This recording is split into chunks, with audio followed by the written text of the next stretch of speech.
Let's call the special meeting of the Board of Directors of the Joshua Basin Water District to order. Today is Wednesday, May 20th, 2026, and the time is 5:04 p.m. Please rise for the Pledge of Allegiance. I pledge allegiance to the flag of the United States of America and to the republic for which it stands, one nation, under God, indivisible, with liberty and justice for all. General Manager Johnson, please conduct the roll call and form a quorum of the board. Here. Director Brian. Present. Here. Director Johnson. Here. VP Short. Here. This is the time when I usually ask board members if there are any changes or questions to the agenda, but I already know that we have a change myself. And I'm requesting we move item 7F earlier in the agenda. As regular council will be sure to be here at that moment. So we have reordered the agenda, and I just ask those of you participating to just follow along with us and be flexible. So we reserve item 4 on the agenda for public comment. Is there a motion to approve the agenda as amended? I'll second. All in favor, say aye. Aye. We reserve item 4 on the agenda for public comment. We have this time set aside for public comment on any district-related matter, and we welcome public comment.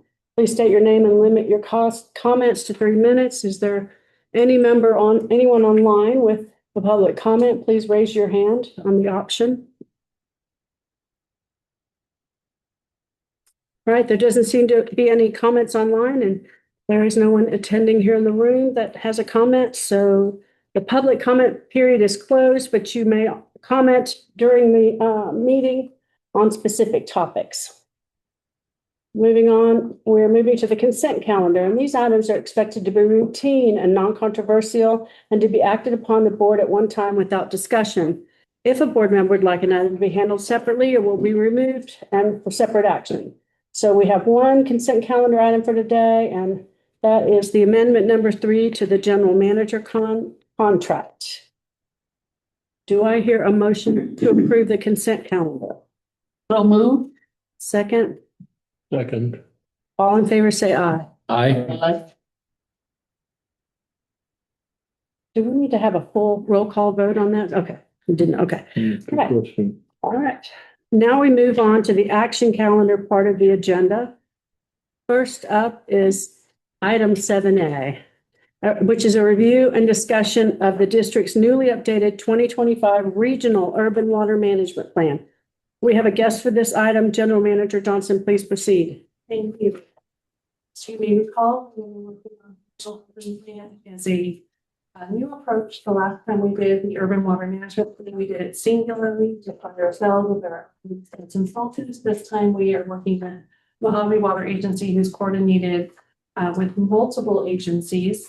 And Zanjero is the engineer of record that works with the coordination efforts and probably burning a lot of cats in this situation. I'm sure it's been challenging. Tonight we have Adriel here who will be presenting on the plan and what has flushed out of it to this point. So Adriel, please introduce yourself and welcome. Yeah, thank you for having me. Pleasure to be here. So Adriel Ramirez, I'm a water resources planner with Zanjero. We have been contracted by the Mojave Water Agency to prepare a regional urban water management plan for the entire service area of Mojave's Water Agency's boundary, or what we've termed the Mojave region.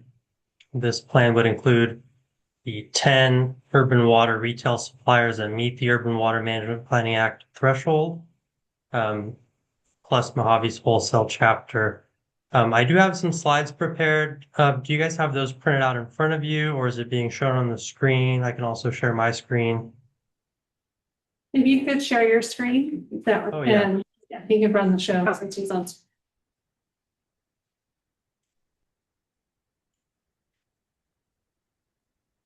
And if you need a push copy, please let us know and we can run and get that done.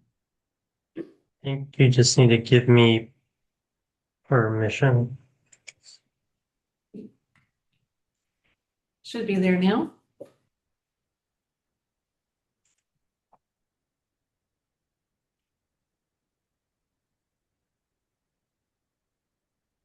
All right.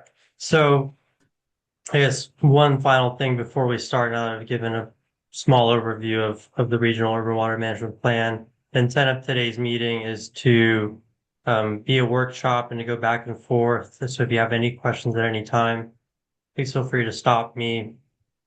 Sarah's also provided the draft chapter for Joshua Basin Water District, and we encourage you to review that and get familiar. And if there's any comments or questions over the next, I'd say, week and a half, we'd love to address those or talk through those with you. So presentation today will be covering the general requirements of an urban water management plan, what an urban water supplier is, information on the district's service area, how we characterize the district's supplies and projected water use, and then how that translates into water service reliability through a defined planning horizon. We'll also go over the district's water shortage contingency plan and end with fundamental findings. Again, the urban water management plan is required to be completed every 5 years, and it is a 25-year planning document. Now, the act itself requires that you evaluate your supplies and projected demands over a 20-year planning horizon. However, we push this out to 25 to provide a little bit more life in the document from a long-range planning standpoint. So that is the one distinction there. Again, it is addressing both near-term and long-term supply and demand reliability. And another component is that your water shortage contingency plan be readopted when you go to adopt this urban plan. Over in this box, again, importantly, we've elected to prepare a regional urban water management plan, and it is something that the Act allows as it provides multiple efficiencies in areas like this where there's a common supply source. A little bit more on the regional urban water management plan. Again, there's 10 retailers that meet that threshold. The main impetus for this was to share data consistently, provide a consistent characterization of regional supplies, consistent message of reduced delta reliance, and then again, a coordinated outreach efforts. So some of the things we've done in terms of newspaper postings or notices have just kind of been streamlined because we're doing a one and done for everybody and taking care of that for everyone.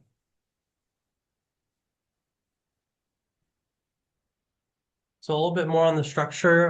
For those of you who have not had the chance to see this, this is how we are structuring the entirety of the document. It begins with an executive summary, and then there are 5 regional chapters that talk about that Mojave region as a whole. And then we get into Mojave's wholesale chapter and then the individual retailer chapter. So what you're looking at today is one of these chapters here within 7 through 16, where that is an individual retailer chapter. By the end of next week, St. Harold will be providing you guys with a copy of the executive summary, regional chapters 1 through 5, chapter 6, placeholders for the retailers that are not within your jurisdiction but are still a party to the plan. So essentially everybody else, there'd be just a placeholder that says, go see their document for their information. And then by the time we get to Joshua's chapter, it would have all the information that you have in front of you today, along with applicable appendices and supporting documentation. Does that make sense? Yes.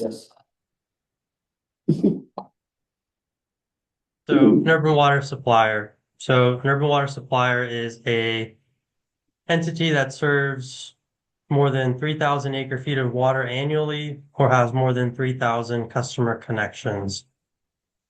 You can see here that the 2025 connection number for Joshua Basin Water District was a little over 5,500. There's about 4,800 active connections, and then the balance is inactive connections.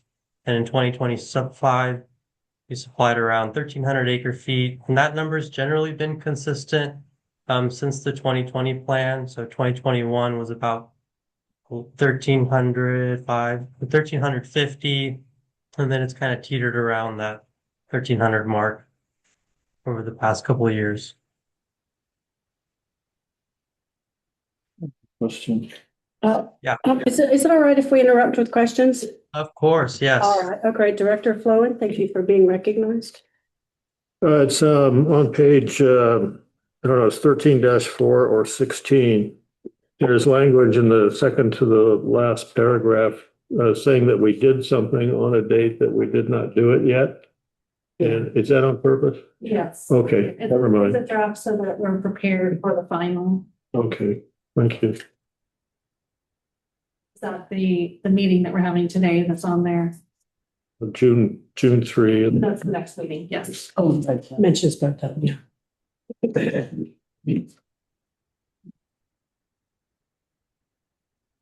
Yeah, something for me. Adriel? I think we got it cleared up. You can- Okay. So next is service area information. So a big part of forecasting water demands involves having a good sense of what the population is. There's a variety of ways to come up with population. What we elected to do was utilize primarily a study that was commissioned by the Mojave Water Agency from UC Riverside or Beacon Economics that looked at a variety of factors within the region and provided population estimates at the water district level, at the sub area level, and at the Mojave Water Agency level. Why this is so foundational for this urban water management plan is that while the census data is really useful and it comes out very frequently and it's free, it doesn't provide population data at the district level. So it's only useful to a point because the district doesn't serve or truly serve an incorporated city, for example, where we'd have a census designated place. A portion of the district overlies the Joshua Tree census designated place. But again, it is just a portion of that. So these numbers here are just the projections from the UC Riverside study, and that's what we've termed it. And when we began the Mojave Water Agency's master plan exercise about 2 years ago, we wanted to right size this study and we took a look and said, well, was it accurate? Was it not? So we then gut checked it against census data and made adjustments where necessary, along with looking at SCAG data. And then we spoke with each of the retailers and land use agencies to understand, all right, this is a projection from a study, but what are the realities on the ground? And we worked to right size that population.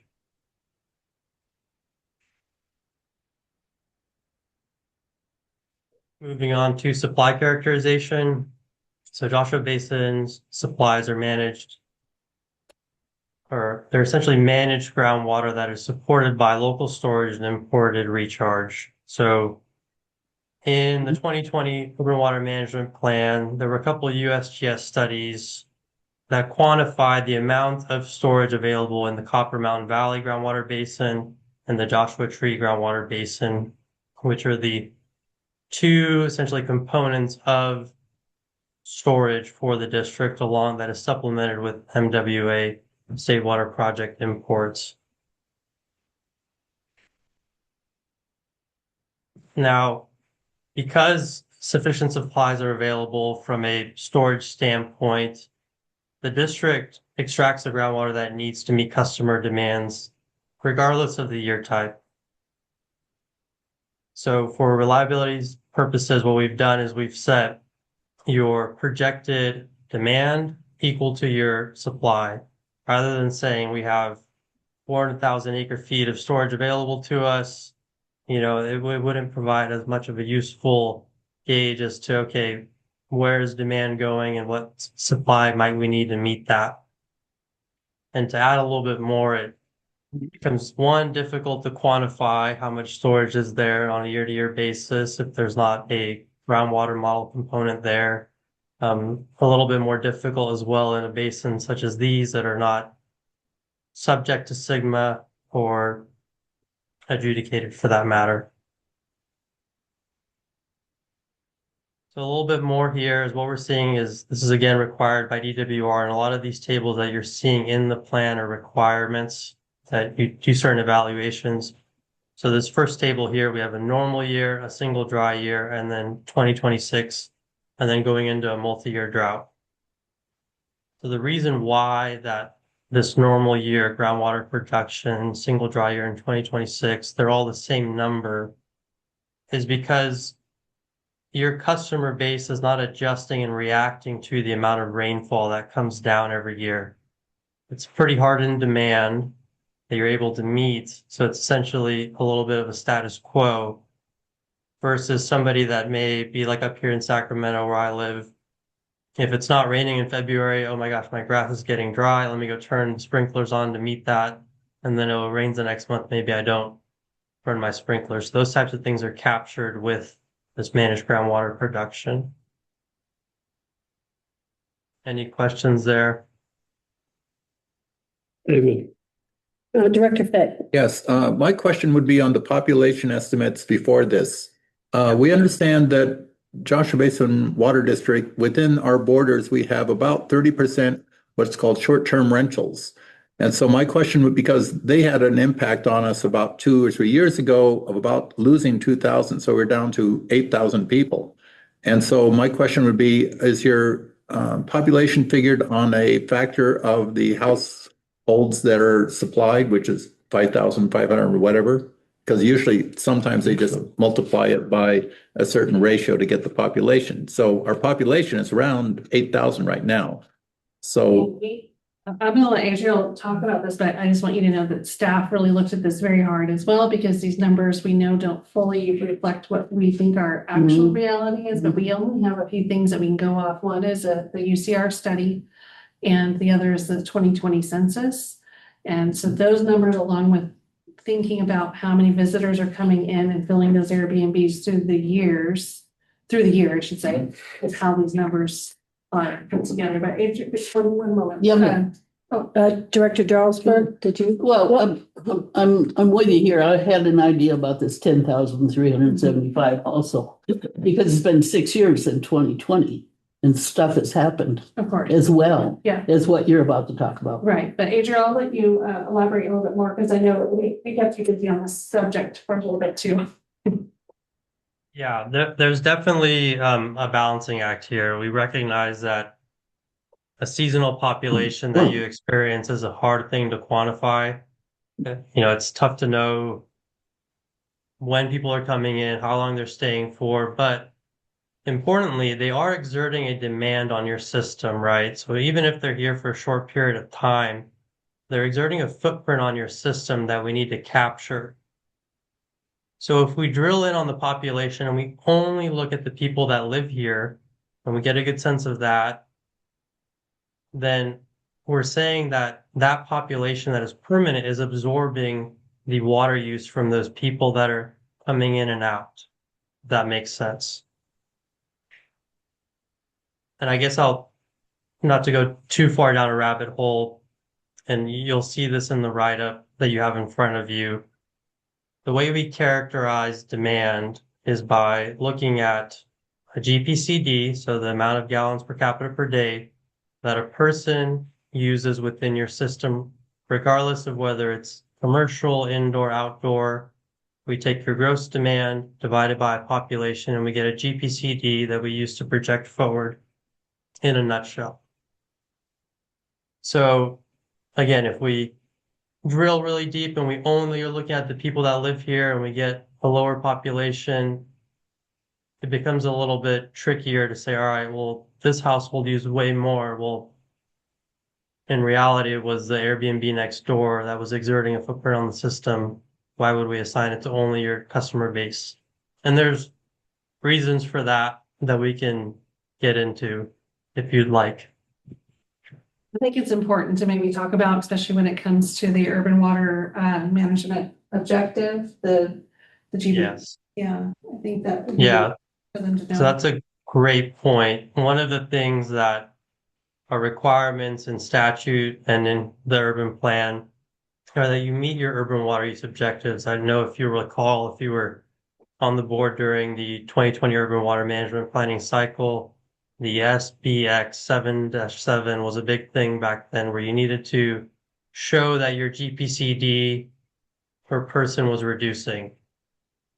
So if we have a water demand in a population and we reduce that population, well, then our GPCD goes up, which could impact urban water use objectives. And that's kind of what I was getting to earlier, where we don't want to lose that footprint that somebody's coming in and exerting on your system by drilling too deep on the population.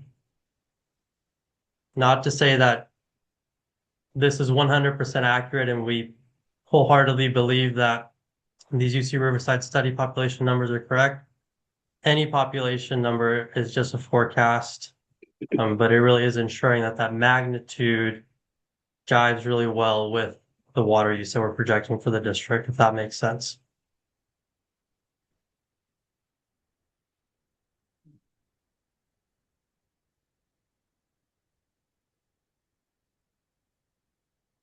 I have a question. Mhm. Okay. Am I supposed to say, yes, it makes sense? Hopefully. Okay, yes, it makes sense.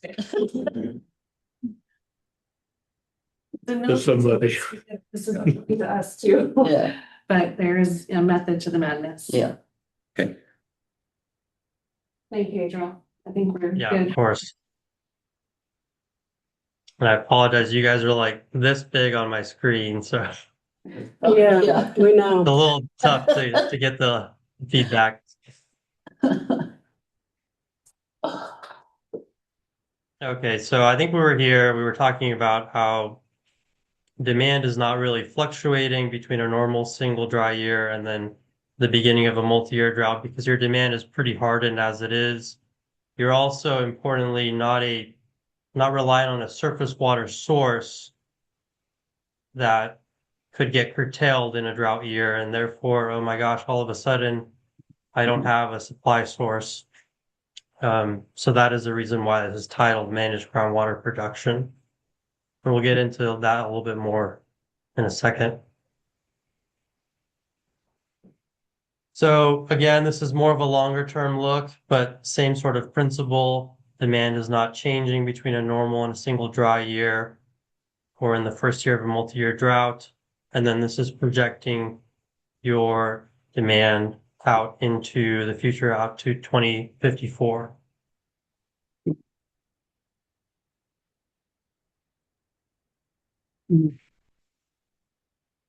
And then current and projected water use is derived by looking at your current customer water use, regulatory conditions, which we just kind of spoke on the water use objectives, land use projections. So if there are giant master plan communities coming into the district, those are the types of things we evaluated with staff to understand, okay, is something on the horizon that's going to materially change how we're projecting demand and what we want to roll up for our projections. And then we just discussed population growth. The first sort of supply and demand analysis for the urban plan is this drought risk analysis. So this represents the near term drought risk analysis. Again, we've discussed that we've set supply equal to demand because the district is able to essentially pump the amount of water that it needs to meet demand. And the supply sources are actively managed by the district along with imports by Mojave Water Agency to accomplish this goal.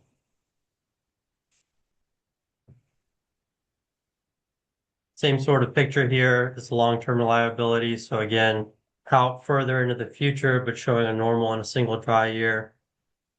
Again, these are not changing and pretty similar to what we just saw, just on a longer term. And there are a requirement by DWR, which is why, these tables are essentially not telling you much. You're not running a surplus or deficit because you are a groundwater producer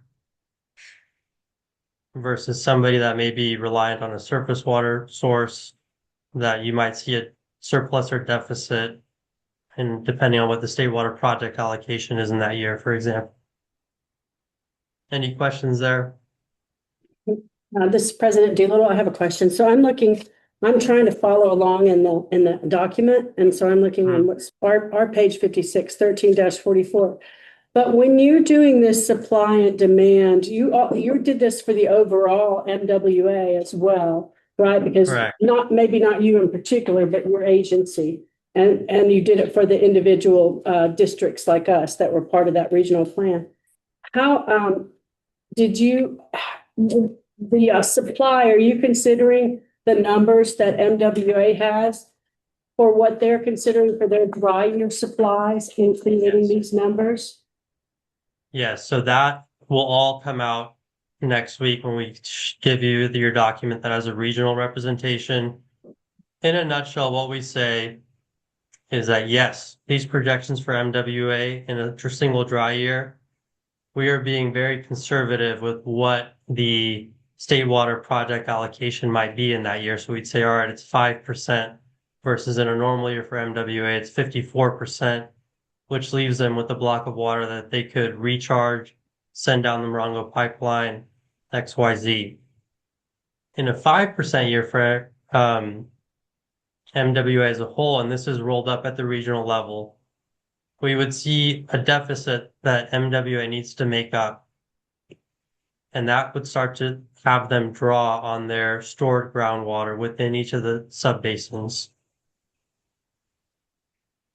But for the purposes of our retailers within the plan, what we're saying is that MWA's management activities allow you the flexibility to set supply and equal to demand because they are responsible for importing and managing where that water goes. Okay, so I just want to make sure I understand. What I seem to understand is that you're saying MWA would manage their resources in such a way and their storage that they can meet the demand of retailers. And that's why these numbers look like they do, because they're going to be able to, in 2050, they're going to be able to continue to supply what we're recharging our basin with. And that's why our numbers aren't changing. Correct. That we won't have a surplus or a deficit based on that. And those are our projected supply and demand numbers. Not regionally, those are just ours. Yeah, Okay. Director Jarlsberg. Yeah, I just wanted to clarify that the normal year and single dry year are basically the same because we're dry all the time. That's our normal. Yes, that's correct. Okay, good. I'm glad I got that. Thank you. Yeah, and Well, go go ahead. ahead. No, you can go ahead. This is just President Doolittle again. So I'm just concerned about how climate change was factored into this because, I've been attending conferences where they're telling me in 2050 that it's not going to be this kind of a story for us and that we can't expect state water project supplies to be coming. And so I don't know what kind of data was used. I know maybe it's not used at our level, but I guess we'll find out next time what that data was that's used at the regional level to reassure retailers that they're going to continue to get their allocations. Yeah, so I think it's a great question, right? So we model these scenarios out and we say, all right, given this demand into the future, say we get hit with 5% years in a row, what happens then, right? And by quantifying the 250,000 acre feet of storage that Mojave has developed over time, we can say, all right, it would rely on that storage to see them through, as well as conditions where the state water project delivery and capability report starts to decrease over time, right? At one point, maybe 20 years ago, the average was maybe 70%, and now we're looking at Mojave's average table A supply at 54%. It is a very real thing that is modeled out in the regional chapters and something that broader master plan conversations are looking at. Okay, thank you. And then lastly, this multi-dry year scenario. So we kind of discussed this right now through our conversation, but same sort of scenario, longer term scenario with multiple dry years. Again, if you look, there's a similar table at the regional level that I will point you guys to, and it looks very different from what we're seeing here because of what we just explained, where Mojave is kind of taking the brunt of the management to ensure that this is able to happen locally for the retailers. And also, like just to drive home on this a little bit more, the impetus for setting supply equal to demand was partly driven by, well, if we show and try to quantify the supply within your two basins and this number ends up being 400,000 acre feet, is that telling a realistic story of what the operators or the district is seeing on the ground? And we felt that maybe it really wasn't the best approach, right? Oh, you have 400,000 acre feet of storage, everything's fine. Well, it becomes difficult to convey to your constituents, well, why do we need to buy water from Mojave Water Agency, import it and recharge, right? There's water quality constraints, wells level dropping, things like that. So this was kind of the rationale for doing it this way. So I have a question. This is President Doolittle again. So, but I'm looking at 13-45, which is the same as this. This is including the supply. This is including recharge, right? Yeah, These numbers. so Okay. So I didn't understand what you said when, how we would talk to our ratepayers about why are we paying for recharge? so this, let's pick out 2030 here, right? This 1,300 acre feet of water is essentially what you would produce in 2030. Not the supply that you have available to you, right? You're not constrained to that 1,300. It's likely larger. You have the amount of water that you've banked or stored from Mojave Water Agency. You have the two groundwater basins that have ample supply available to them. But rather than quantify that giant number and say, yep, supply is great, we said, well, we're setting supply equal to demand because that's how much water we need to produce for our customer base, if that makes sense. Yeah, it makes sense. You're saying that you're not using the large number, you're just using the take. Right. Right, I get that. My concern is that at 2050, you can say that this is the take, but if we've not received state water project water because of climate change and things that are not being predicted correctly, then we don't have the same baseline for these numbers, these takes, and we could be in a different situation, such as overdraft, et cetera. So Yeah. that's where I'm thinking about it. Got it. And as we go through these slides, I think there are a couple mechanisms that are in place that allow us to do an annual evaluation, and then two, recognizing that this plan is updated every 5 years to capture regulatory and climate changes since the last plan.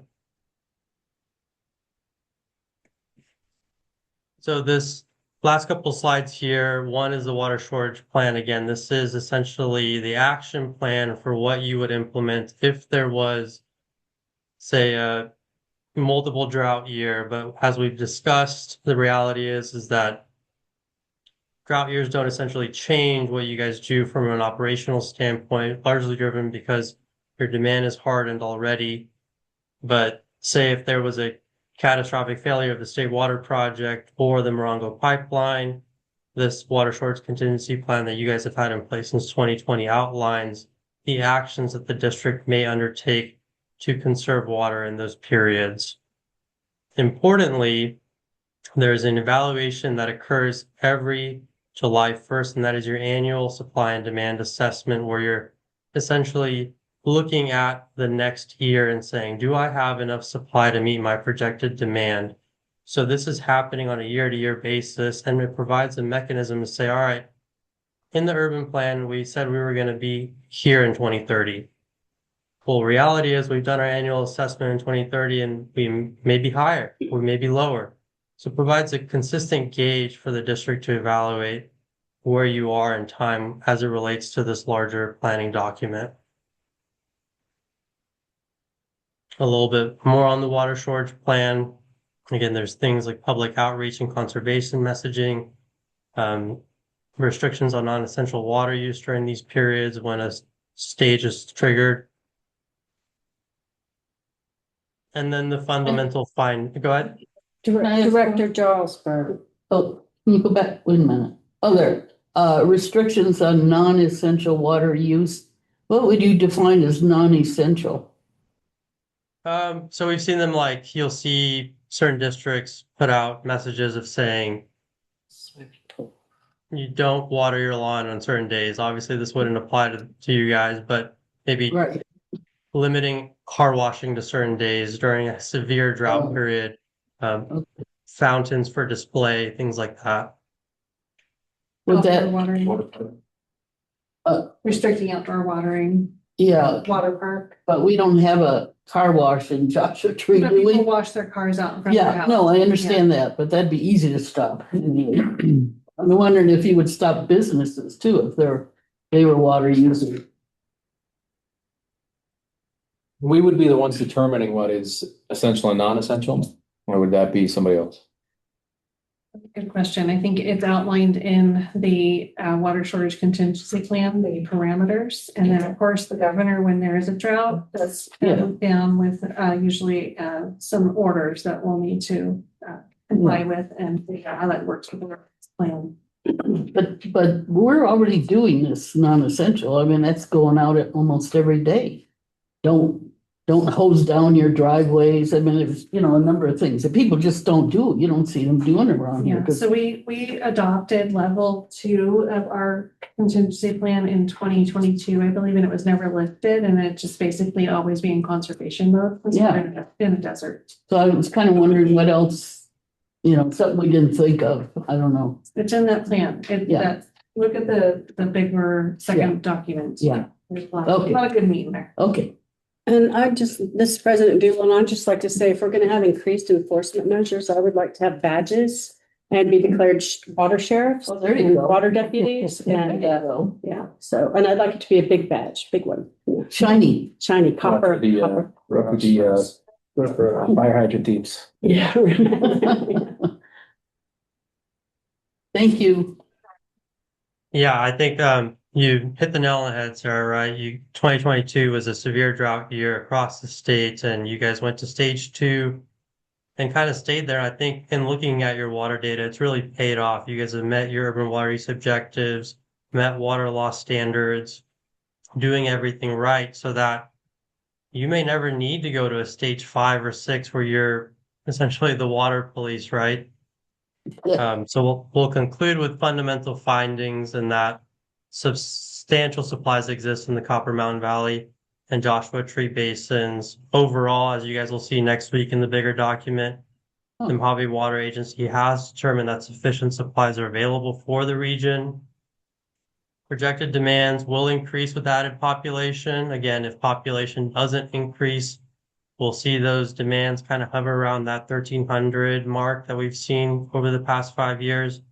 And importantly, the annual assessment that the district conducts every year is essentially a verification of that. All right, like where have we been? Where have we thought we were going? And then a couple more is that reliable water supplies are available, but require active management from you guys across multiple dry years. So as Sarah just mentioned, there might be governor executive orders, a dry year like 2022 where you might need to make certain changes. But ultimately, water service is reliably maintained throughout the planning horizon. And then a little bit off topic, but I will note that we are working hard with Mojave Water Agency on the master planning efforts. So we will be coming down and having conversations with all of the retailers within the region around July and August to understand what the pain points are and understand the realities of what it means for you guys to provide water long term to your constituents. And that is all I have for you guys. Happy to answer any questions. Again, comments on the document are welcome. We really want to make sure that we're characterizing everything accurately in there for you guys. And we appreciate the opportunity. I'd like to point out that we have still have time for comments. If you find anything in the documents that need editing, please send it our way so that we can get that incorporated into the document sooner than later. It'll come back to the board on June 3rd for an official public hearing on the final draft and board adoption so that we can get it sent in on time. He said we had a week and a half, but what's your timeline? Well, in the staff report, it was February May 27th. Okay, okay, 7 days, that'd be great. Yeah. But, you know, we'll work with you as best as possible. So just please, sooner than later. Okay. Are there any more discussion? Any comments, more comments? No. Gotta go home and read it. Yeah, the only thing I'm concerned about, and I heard you explain and everything, but it is the population, and it causes a cognitive disconnect for us because, you know, we hear different population things, and I've heard the man from UCR present before at MWA, and it's a fascinating presentation, and I want to actually go look up the recording and see his most recent presentation. But you know, it says I think it says they're their economic forecasting and development. And so I'd just be really curious where those numbers come from development, because there are things happening here in Joshua Tree at the county that would indicate a much larger increase in population than these numbers indicate. And I'm not very good at math. I'm sure Director Fick can see what the percentage increase was, and it looked really, really low. And so I just don't know if that's optimistic or pessimistic. And it's something that I would want to look into further. We did provide in this process, you know, what projects are on the horizon, but the problem with projects is they start, they don't always come to fruition. So you have to take that and do an estimate of what you believe could come. And then again, it's done every 5 years. So in 5 years or less than that, we'll be redoing this document again and incorporating any development that's happened in that period of time so that we can keep it up to date. But we did include numbers of some of those larger projects that we have on the horizon as potentials. So just to follow up to that, he said, and just that the annual supply assessment that's done July 1st, that annually verifies projections. So, but it wouldn't necessarily verify those population projections. It's just the supply projections. You have to look at that report to know exactly what's in there. I don't know off the top of my head. I think it does include your connections. So for connections increase, we would be adding that information, but I'd have to verify. Yeah, okay. Director Fick? Yeah, I'm somewhat aware. I followed this, 15 years ago, and we had a population of 8,900. And then in the urban water situation, they were saying 10,000. And I thought, no, it's not 10,000. And I'm aware that 10,000 is a trigger number for some places. And that would be my concern, because we're actually closer to 80. Oh. 8,200 or something like that right now, it's my guess. And so, and the STR thing is busy imploding for the last 2 years. So we will gain a population of full-time people slowly. So yeah, there's water use, but there's actual population count.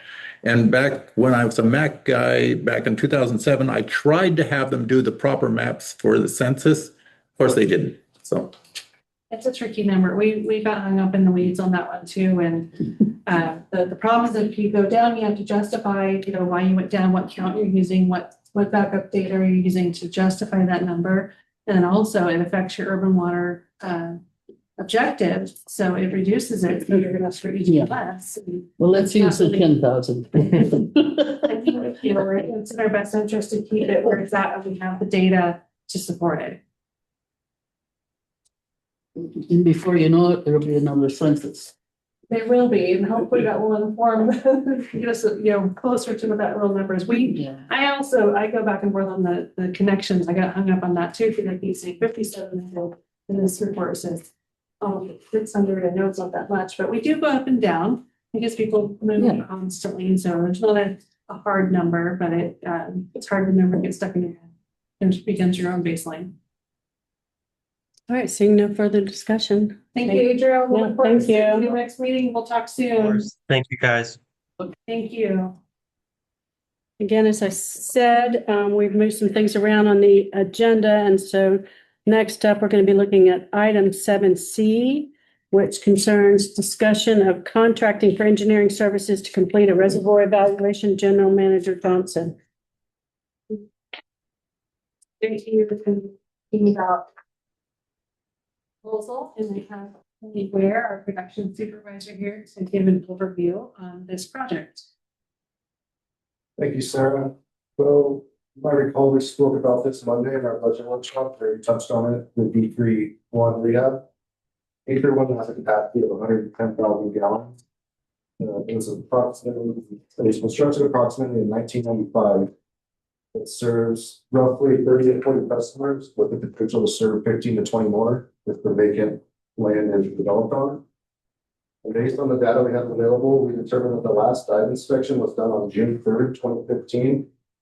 That prompted us to have a dive inspection done January 28th of this year, 2026, because of that gap in the inspection. The inspection video shows heavy corrosion on the lower part of the internal overflow drain pipe, and also extreme blistering in the coating overall. The rehab would be similar to E2-1, requiring structural welding or recoat. The interior is an old bit of the coating, which means the stripping of the coating could be extremely labor intensive. We're asking the board to approve the proposal for Adora to do an analysis to tell us if it's more cost effective to do an in-depth rehab or build a new reservoir overall. And I want to add a benefit of building a new reservoir to give us the ability to increase our storage capacity in that area. Amy, do you have any questions? We have to answer. Any questions from the board?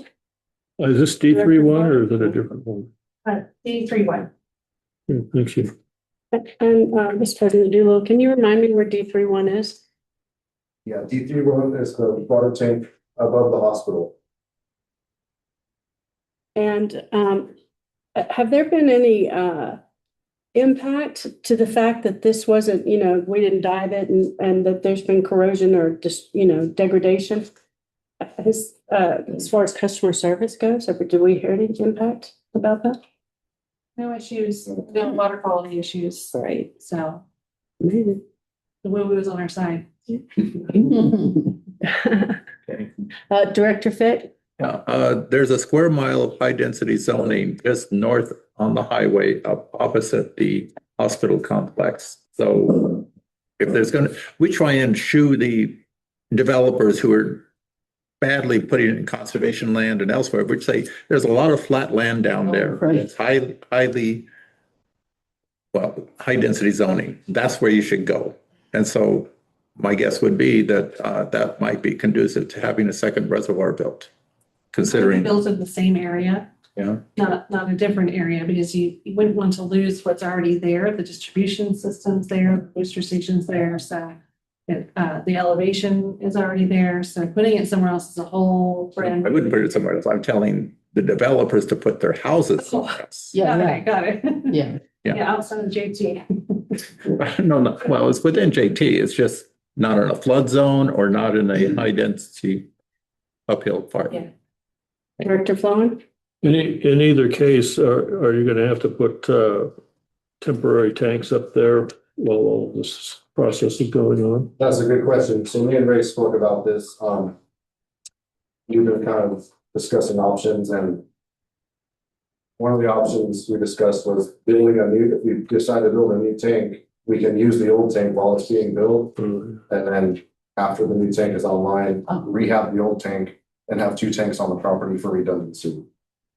So you got the space on whatever pad this thing Yeah, the is? space is there Mhm. on the property.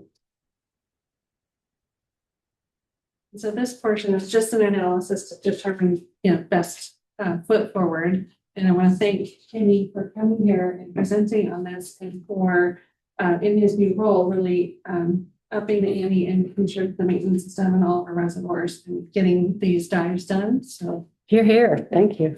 Thank you. Is there a motion to approve? One more. Oh, sorry. Oh, sorry, Director Jarlsberg. Is this typical, what's going on here Yeah, in this instance? yeah, the tanks need to be coated, repaired, and worked Yeah, on. it's just part of the regular maintenance, essentially. I mean, it's regular, yes, it's Yeah. regular maintenance that needs to be done. It just should be done on a more periodic basis, which what we're working towards. now we're on top of it. Yes. Yeah. So it's gonna take us a few years to get caught up, and then it will be, this will be a rinse and repeat. Okay, let's wait for the next one. We love those diver videos, by the way. So, is there a motion to approve execution of a professional services agreement with Ardura Group Incorporated for engineering services to complete the D-31 reservoir evaluation in an amount not to exceed $23,288. I'll make the motion. Second. Roll call vote, please. President Doolittle? Yes. Director Flo? Aye. Director Fick? Yes. Director Johnsburg? Yes, VP Short? Yes. The motion carries unanimously. Thank you.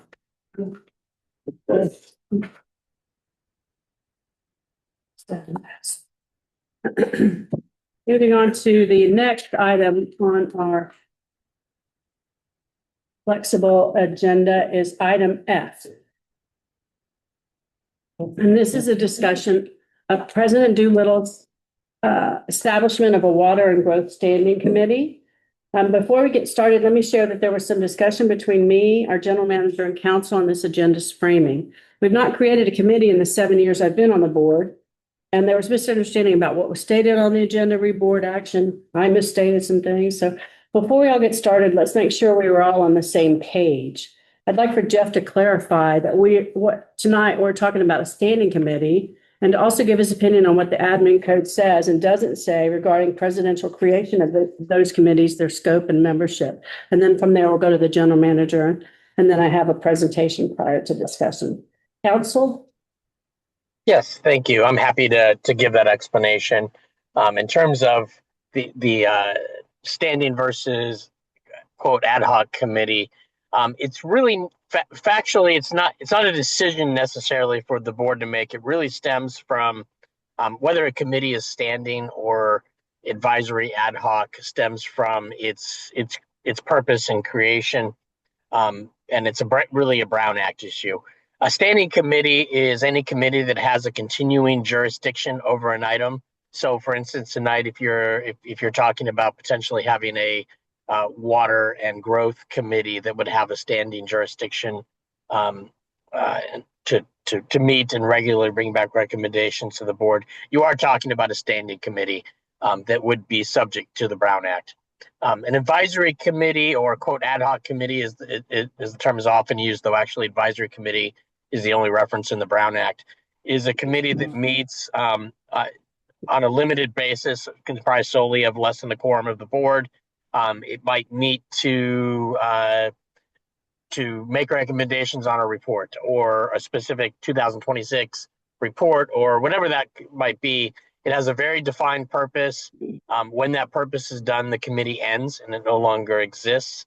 And in that case, you can have an advisory committee that would not have to comply with the Brown Act. So as far as you're looking or discussing a committee that's going to meet on a regular basis, it would be a standing committee subject to the Brown Act. And that's what it would be by legal definition. It wouldn't really be a choice to make in that regard.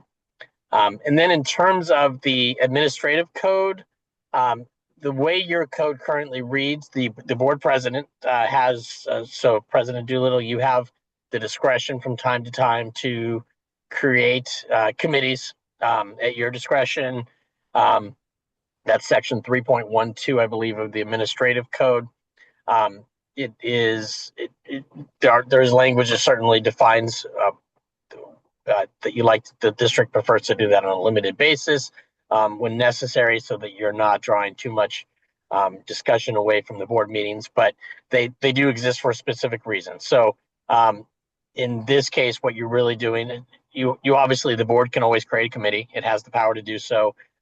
You have the option of either the board president establishing and appointing members to the committee under the administrative code, because that power has been delegated, or the board could decide to create a committee. And either presumably that would still be appointed by the board president, or if the board gives separate direction and it makes that decision, it could do that. But hopefully that answers your question and gives a summary that you were hoping to have. But if there's any questions, I'm happy to answer them. Any questions? Oh, yeah, Director Johnsburg. are you saying that an ad hoc advisory committee could have 3 board members on it?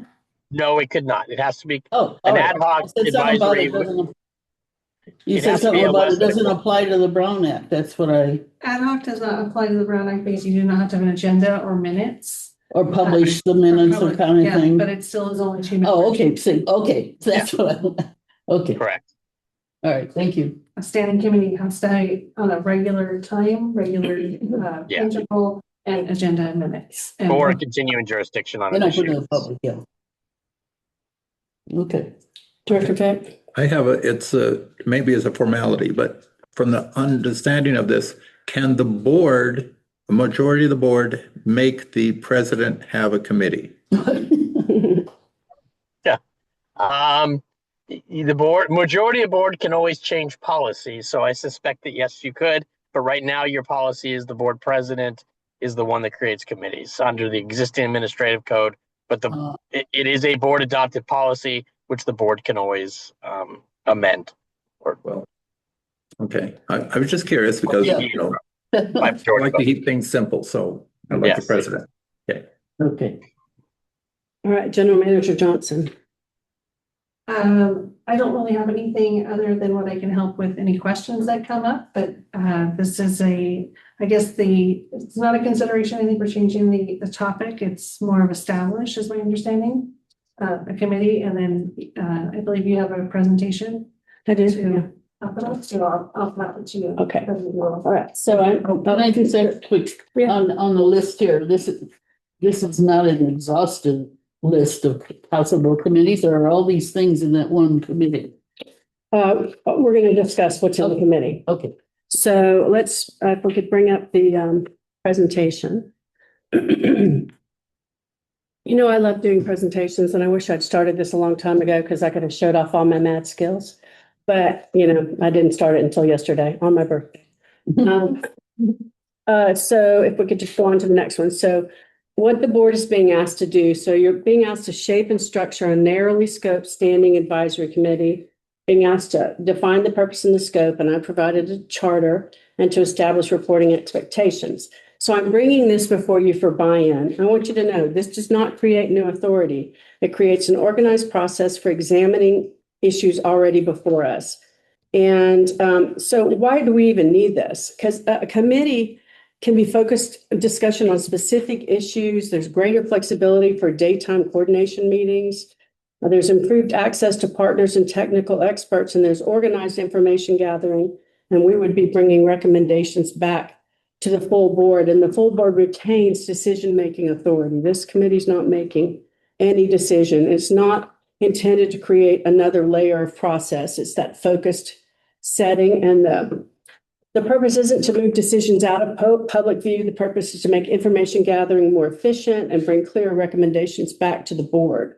And the issues being discussed here, water demand, wastewater planning, that's septic to sewer, and related to infrastructure and long-term fiscal considerations are not temporary topics. They are recurring district responsibilities. So next slide, and we'll talk at the end if you guys don't mind. Okay, so why now? Why should we do this now? Well, wastewater and sewer planning information and issues, those are already intersecting with district responsibilities, and there's a lot of public interest in that. I want you to know that the purpose is not to advocate for or against any sewer outcome. It's to understand potential impacts, obligations, and future needs. And the committee can examine whether existing planning efforts and strategies adequately address long-term interests and bring back information and recommendations to the board. Future water demand and service projections. So service demand affects planning, infrastructure, and budgeting. And the discussion is not whether growth is good or bad. The question is whether projected demand assumptions are realistic and what they mean for district planning. And you heard that by some of the questions that I was asking on the urban water management plan. And that's not to challenge that and to say that anybody's doing anything wrong. It's just to dig in a little bit deeper and get some other resources, sharing some information with us. Because the board should understand how future demand scenarios may affect district responsibilities. And the board also needs to hear whether or not development in Joshua Tree is being approached with the consideration of the cumulative impacts to our resource, water. Fiscal impacts and long-term planning responsibilities related to these issues. I don't see this as the large part of this. I see that, but I didn't want to suggest that it wasn't part of it or that it existed in a vacuum. But because major infrastructure and planning decisions obviously carry long-term financial implications, and there may be potential future costs and obligations. I'm thinking the committee can include studies, look at infrastructure investments, all the sorts of things that we have of a piece together. And the purpose is understanding these implications before future decisions are placed before the board so that the board can be more, quicker and more efficient. Regional coordination and outside agency impacts. So this is MWA LAFCO, the county's wastewater, septic, sewer treatment, and regional concerns. You've heard me mention those before. Outside agencies are making decisions that may affect the district. The committee would not direct or control outside agencies, would provide a structured place to understand how external actions could affect our operations and interests. And the board benefits from having information before decisions are already moving forward. Information gaps and board recommendations, that's part of this as well. So I don't want to get too much off topic, but the committee's product is not independent action. We'll be talking a little bit about that. It's information and recommendations. We can identify where additional information studies or analysis may be useful. And again, recommendations come back to the full board for consideration. Okay, so let's just look at the committee activities of the purpose. So the committee would be reviewing information, identifying issues, identifying those information gaps, developing those recommendations, and reporting back to the board. The committee would not be making district decisions. It would not be directing staff. It would not replace the board. Because right now, we have far more questions than we have answers. And I'm just thinking that if we had something like this, we could get some of those answers a little bit more easily and quickly than doing it like we're doing it right now. So if we could move on to the next one, clear boundaries. This is not a planning commission. This is not a land use authority. This is not zoning review. This is not development approval, and this is not operational management. So we are not discussing zoning. We are not approving development. We are only looking at impacts of the district's responsibilities. And I want to be really clear about that because, we've all said things up here where we wish that there was more local government here, and the public has expressed that to us, but that is not in our wheelhouse. So next slide. So the concrete deliverables. One, let's identify growth-related impacts to district operations. How could development impact future service demand affect the district? Number two, wastewater and wastewater planning needs in the sewer. Do we need additional studies or information? For example, should we craft a letter requesting this information and studies for board review and sign off so that the board would review that and then we would submit the letter? Identifying those information gaps. What don't we know yet? That's one of the things. For a long time, we didn't know anything about the sewer. 1 month, we didn't know anything. And 3 weeks later, we knew a lot more and we still didn't know anything. So, for example, is climate change going to have such an impact by 2050 that the district will no longer be able to count state water project recharge of our aquifer? How will we have enough water to support increased development should that occur? How long will we have enough water for how many people? This urban water management plan, that's great data, but I think there are other data sources that we need to look at. Deliverable number 4 would be bringing recommendations back to the board. Should the board take action, request studies, or set priorities? And then deliverable of 5 would be providing summary reports.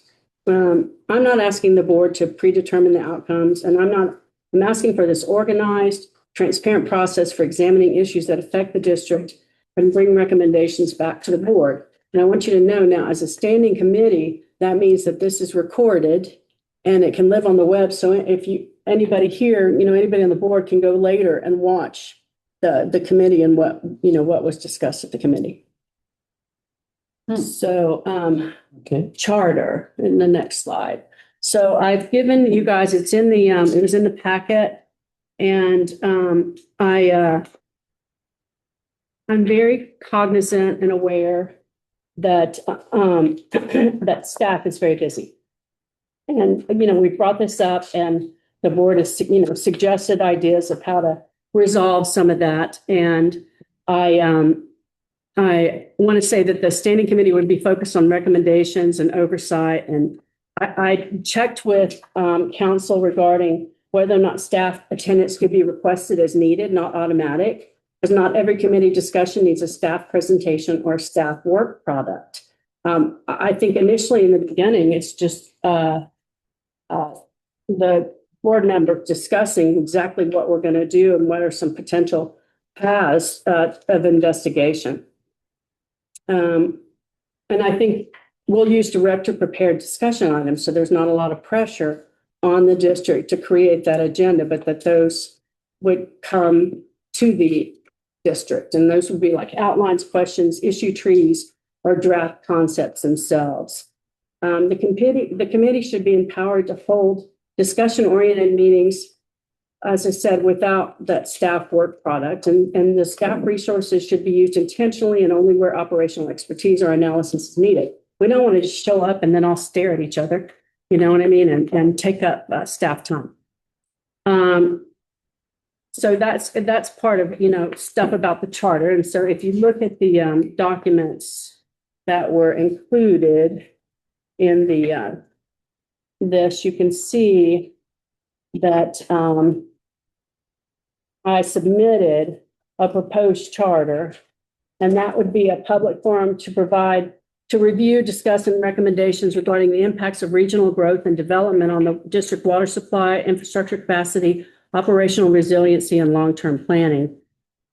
And as I've already been saying, but I'll say it again, it's intended to support informed board deliberation regarding these things and related strategic considerations necessary to help ensure the district remains prepared to meet future service demands while maintaining long-term water reliability and resiliency.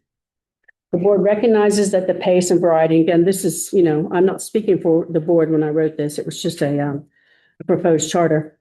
The variety of development activity occurring within and around the district may create increasing demands on infrastructure planning, resource management, and the committee is intended to support clear, informed, and forward-looking evaluation of those impacts as the district plans for future service needs and water resiliency. And so I don't want to sit here and go through all of these. You guys have had an opportunity to read this, but you can see there's the scope of the review. And I did work hard to try to, even though it sounds large, try to keep a narrow scope because we don't want to eat, you know, try to take a bite out of the elephant to mix metaphors. And so you can see that the authority is that it's advisory only.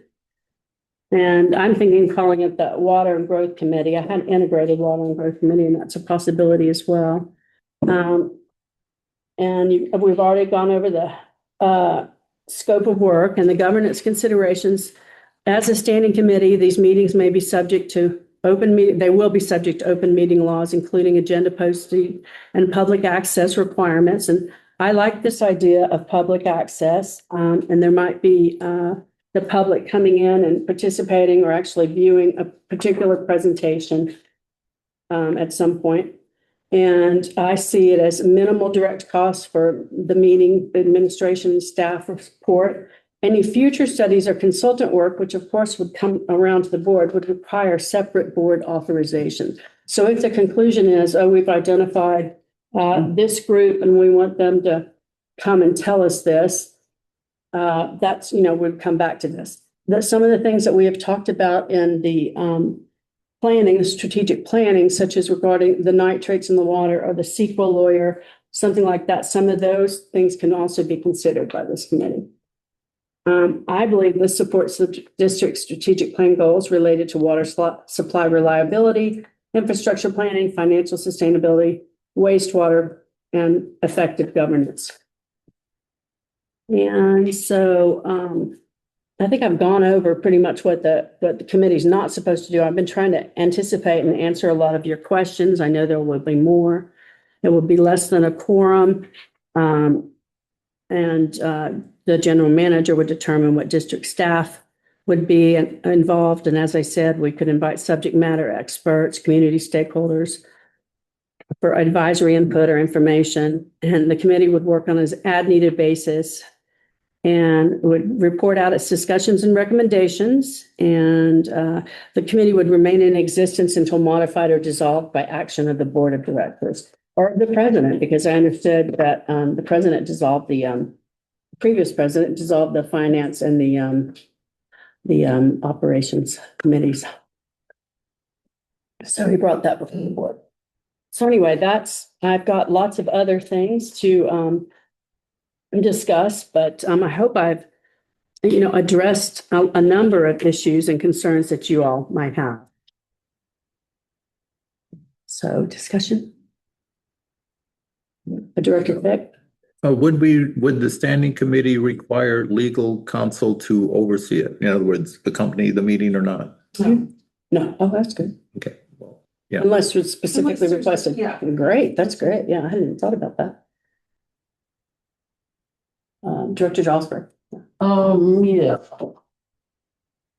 Obviously, I've thought about this in the past too, but I don't have the brain you do to put it together. Oh, So, yeah, ever since we canceled the operations, I think we missed it, And I was curious, maybe you weren't aware or something because it was before your time as general manager anyway, but, how the committees were established, like the operations. I mean, then we realized it wasn't. They were established. Yeah. Yeah, I don't think the finance committee. I just wondered what their rationale back then was, because obviously it gerbled out, and that's why we eliminated it, because there isn't much happening. And I guess there's a point there is that sometimes, priority shift and those things, they never shifted with what we were doing. So Yeah. some of the reasons that they weren't maybe as effective as they once were. Although we did miss that kind of information, and I'm assuming that this one might include some of that. It's not an operations No, committee. okay, then I won't assume. But it seems like a long committee name. I've Water. actually seen a couple different, Water and Growth Committee is what I want to call it. because there was one with a third thing on it, where was it? Integrated water. Oh, sewer and wastewater. Well, that was just one of the topics. One of the titles. Well, that Yeah. was kind of what I was wondering also, what are we gonna call it? To be concise, obviously, and also maybe attract some attention of other people. Trying to keep it simple. Yeah, And related to what you were saying, the committees exist to do board work. It's not existing to do staff work. So I no, just want to make that clear. There's not like, reporting on them. yeah, it's Yeah. not covering a gap of the staff necessarily. Director Fick? Oh, sorry. I had Director some more. Falker. Oh, sorry. Stuff. I have several questions. I think the title was the first one. And I think you've gone through pretty thoroughly what the purpose would be. I think it's an interesting concept, actually. I haven't thought about the specifics that much, but I think as I do, I'll be agreeing with the topic anyway. But I'm wondering how often it would meet. I think one here you said as needed, but it seems to me the standing committee is supposed to have some kind of routine, like every other month or something, I don't know. It seems like maybe because of time, maybe it would be better to be every other month, or if something comes up that we really want to, maybe like the sewer gets more serious or something, we might need more. You can always do special meetings. Yeah. Yeah, I would, Okay. my thought would be that it would be monthly. So, there's so much coming that needs to be discussed and discussed. When would it monthly. start? When would be the first committee meeting? I mean, it's a not a real question. What's that called? Hypothetical question. I'm I'd not say sure when it would be. Late June, early June. Okay. Not maybe the first of the fiscal year or something like that? Yeah, maybe that makes Timing? sense. That makes sense, yeah. The other thing, I was wondering if the CAC would fit into this, because some of what we're doing is similar to what they might do on occasion. And I don't know if they might be invited to the committee meeting, or we would actually review the agenda and make sure we're not duplicating something they already talked about. Or maybe we want them to talk about it and get more feedback from that source too. I don't know. It'll be open to the public. Yeah, it's open to the public. Yeah. So they wouldn't be a part of the committee, but they'd be welcome to attend. Yeah, it seems like there might be some feedback, through steps. Especially with the sewer thing, that's way more complicated. Anyway, those are just some of my thoughts as she was talking. And yeah, I did that. Yeah, and the timing, I really thought maybe we should start with every other month. To start with and then see how it builds up, how it does, and see if we get more current on the sewer issues or anything else that fits into that topic. I think that's all I want to say. Okay. Director Pitt. Okay, when I was on the finance committee a couple of times, and Cohen's question, are the two board members on this are going to be interchangeable or they alternate Good or? question. No, I see them as myself and Vice President Short. And that's gonna be to provide continuity. If it were, different kind of committee, I'd certainly want to circulate it. And that doesn't mean that, forever and ever, amen, it's gonna be Right. like that. It could change in the future. Just to get it started. Okay. What do you think about the idea, Director Pitt? The idea of the growth, it's got a lot on its plate already. I've already, since the 18th meeting, I've been investigating the nitrate situation or opening avenues for investigating that. Oh, Yeah, and maybe there's something that I've said in here that you guys can, cut through and say, hey, we see this as the very first order of business. If not, I see that Vice President Short and I would get together and hash it out and then try to put together a plan or a suggested plan of action. I definitely think that creating some relationships with the county and getting them to present more often to us so that the board is more informed, because right now we don't know anything that's going on with sewer stuff. Director Flowen, do you have any? Well, two things.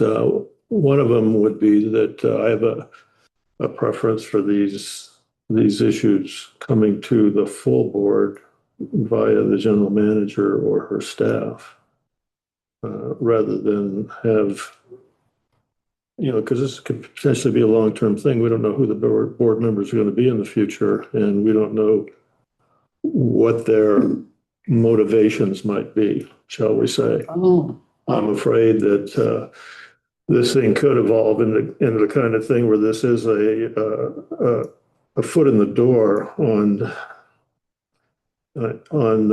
land use issues, because it's such an emotional topic for people from the water company. And so I would just prefer to have things traditionally the way they are now, where staff advises the full board and whatever information, events, new things, regulations that come here are not filtered by a committee. They come directly to the full board. I appreciate you saying this, and I would want you to know that the committee is a funnel and not a filter. Well said. We'll see, because I think it's going to pass. We'll see. I mean, if I'm on the committee, I'm not going to filter anything. I can promise that outright. Director Jarlsberg? I'm just thinking that maybe nothing is maybe not a good word, but little would come first through the committee. It would be something that we would be following up, something that came up, and maybe researching more and helping us, understand it through another step. Because things are obviously going to be complicated for that topic. And the two parts of the name, water and growth, I mean, they're about as big as they get. Yeah. So it seems like you might at least, you will probably get stuff from the staff, but maybe even a written report here and there, but I think it might be maybe smooth it down a little bit. Well, okay, I appreciate that feedback. I mean, everybody has some, wait 1 sec. Okay, so just a second, let me find Director Pitt. I'm sorry, I thought you said something. Yeah. General Manager Johnson. One thing that I think that might be different on this committee than the one we've had in the past Yeah. is the committee will be responsible for bringing a report back to the board. Yeah. That's one thing that was failing in the committees last year. Yes. The committees would review everything, but there was no report to the board. And so it was being reviewed at committee level and then again at board level, which was sometimes redundancy is good. We know in water systems it's good, but in that manner, it's not great. So that'll be a little bit different so that it will be that funnel so that the information will come back to the full board. Would Lisa be here to record it? So there will be staff here. The admin code requires that the general manager is at committee meetings and Okay. yeah, Lisa will be here because it's an open and public meeting running Zoom and minutes and all of that. Okay. The admin code does say that, and it does say in there specifically, the general manager is required to be at all committees. Unless otherwise instructed, so Oh, it might be good in the charter to say general manager or designee, so that way it's some flexibility too, to send somebody in my place. Okay. Yeah, and what General Manager Johnson says, that's absolutely true. The last thing I want to do is sit through a committee and then sit through the exact same content at the board level. I'm just not going to do it. Now, and so what I would invite board members such as Director Flowen, who's concerned that there's going to be some sort of filter. One way you would know is to participate by watching the video of the committee, and then you would know if there's some sort of filter going on with the funnel of information that we're bringing to the board. Also, non-committee members may attend, they cannot participate, so you can come or we can monitor. watch on You Zoom. can watch on Zoom, you can come in the room, you can't sit at the dais. So Right. you can sit in the audience seats, you just cannot participate or offer any comments. Or make noises. Yeah. Or Yeah, big size. I do ask them that, you know, when you, Mute. one of the recommendation is that your first meeting, you work on the charter so that everyone's clear what it means.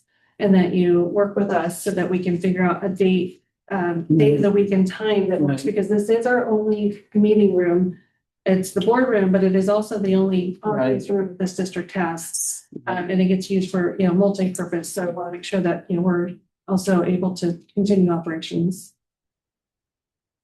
Director Fick? Okay, this committee is under the Brown Act, so I assume it has a 72-hour agenda Yes, sir. presentation. Also, it is a more flexible situation because if we're dealing with special districts and they're making noises like they're supposed to be having meetings out here, it would be able to meet with the special districts. I don't know how that interaction is happening. If special districts giving a presentation, you're right, they could give it to the committee, that's correct. Then the full board doesn't miss out on that opportunity as well, so that'll be something that we'll have to determine, but because they work during the day, that might be an opportunity for them to present. That gives more flexibility to the special districts also. Yeah. So that's a benefit. I didn't know is that something you've heard about happening? I haven't heard about. I'm not sure what you're talking about. This. Well, you weren't here for Special April 1st. What? Oh, it was April 1st. Yeah, the county, it's just easier when you're bringing in other professionals to come in, Yeah. that you're doing it during the workday when they're. Oh, yeah, but I didn't know about the special districts. That's part of, it's a division in the county, so you can just call it the county, it's okay. It's just it's a Oh, department within the county. Okay, okay. All right, thank you. Citizens Advisory Council Chair David Correa. Thank you, President Doolittle. Well, General Manager answered some of them. Basically, my comments were, isn't this a bit redundant from what we're doing already? Because we find out ourselves in the CAC what's going on. And we bring it forward. That wasn't part of my point. We start, you know, putting our heads together about what's going on, whether it be something that we saw, a well-being drill, something that's not supposed to be going on. Or that we don't know about. Second is this going to take any time away from our lead water people because they're worked really hard already, and the more they work, we don't want to be too fatigued because I know that these guys put in a lot of hours, and the more that they're at the meetings and stuff like that, or talked about in a special meeting before the meeting even takes place, that kind of takes up a lot of time from what her and David its agendas are, whoever is gonna be involved with this. But I don't know if that's gonna be part of it. And getting special people in here, I think, I think we had a really good chance to somebody right there that works for the county, and that was Glenn Harris. And we had him right here, but he was voted out when we could have, he has his finger on the pulse of what's going on over there. And I think that we lost that chance. That was our in for the county. I think that could have been very beneficial to all of us. I really think. And the other thing is, how long are the meetings gonna be if it does happen? Because, sometimes these meetings are going pretty long, and it just, fatigues people for the next day, even for the people that, volunteering their time. Director Jarlsberg? Well, I think when we had committee meetings before, it wasn't more than an hour, hour and a half. And it was in a vacant area where people were not as in demand. I mean, they're gonna be careful positioning where it is. That's why I recommended every 2 months also. At least to start with, figure out, the value of the committee or the actual use of it. I hear you on that. I feel a sense of urgency, so Yeah, that's my difference. So I was going to answer his question. So did you want to? Well, urgency is the magic word. You wouldn't necessarily go by a calendar on when you have the meetings. It would be when you have something substantial that has to get out there right away, that kind of a thing. Yeah, I think I feel an urgency that there's a lot to be brought to the committee, but if there isn't, we can certainly do it every 2 months. We can do it quarterly. If No, that's I the mean more case. frequently. Well, I was thinking more The frequently, but urgency. I'll start out with just to have one meeting would be great. yeah. So I just had a couple answers to you. So you were wondering if this is like repeating something we already do, and I wasn't sure if you meant the CSC or the board, but so full board meetings already serve many purposes. We consent items, operations reports, sometimes public comment, action items, and then district business and reports by us. The committee meetings can provide early stage information gathering, where it's a little bit more loosey-goosey. We're kind of, again, it's that funnel. Focused discussions where we spend more time, we're just focusing on that one for a period of time. And issue organization, that's another thing we do. We have so many things going on and struggling to even organize it when we were talking about the strategic plan and parse out what was meant by this and what was meant by that.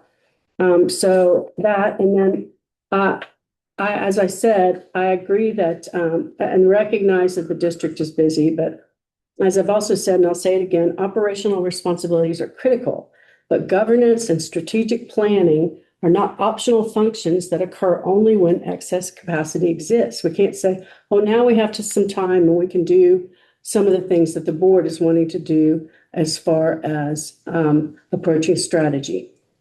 So that's why I believe that this is important.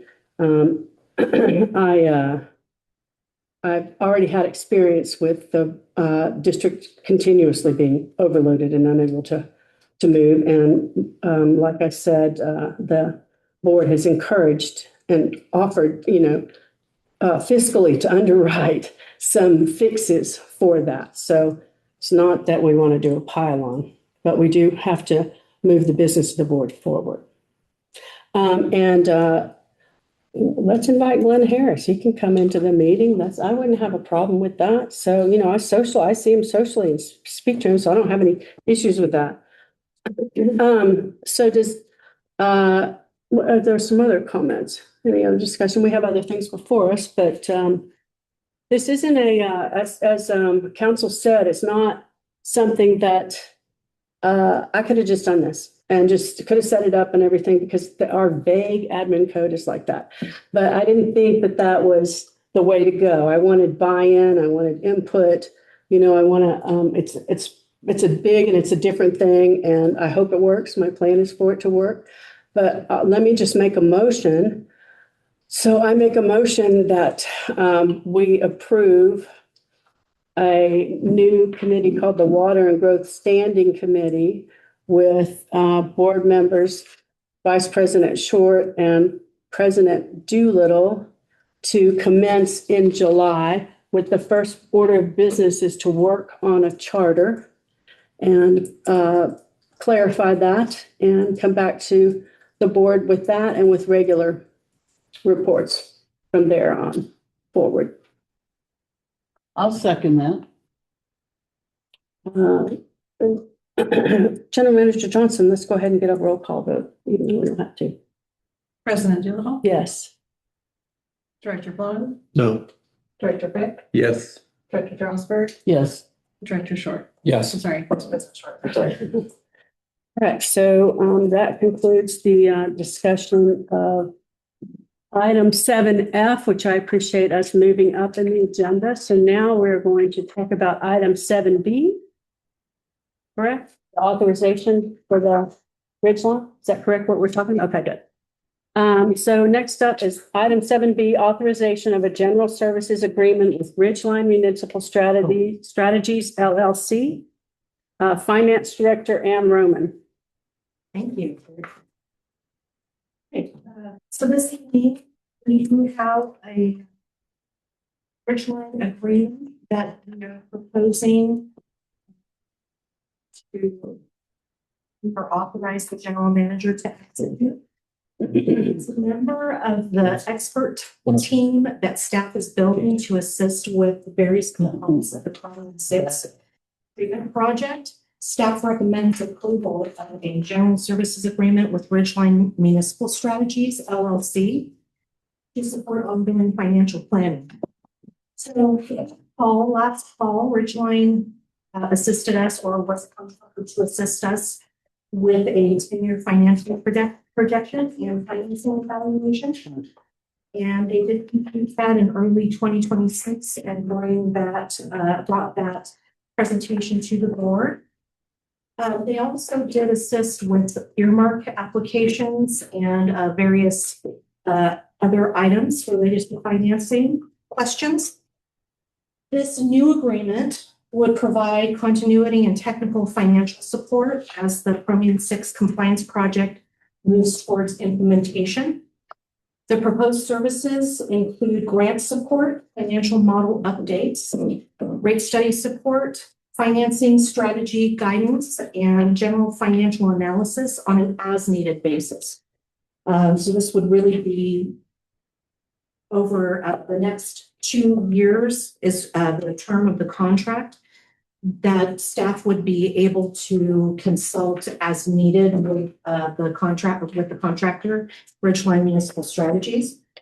And I did want to mention that this scope does not include services for specific financing. So when we get down the road and if we're doing a bond issue, for example, they will, as will every expert that is involved in that process. So we would have bond counsel and credit agencies and various experts involved. They all do earn a fee for that type of work. So this scope of services does not include specific financings. Contract costs, are based on time and materials and a not to exceed amount of $15,000 through June 30th of 2028. And we have included that in the proposed fiscal year 26-27 budget that we'll be bringing to board on June 3rd. And it covers the majority of this. I'd be happy to answer any questions that may arise.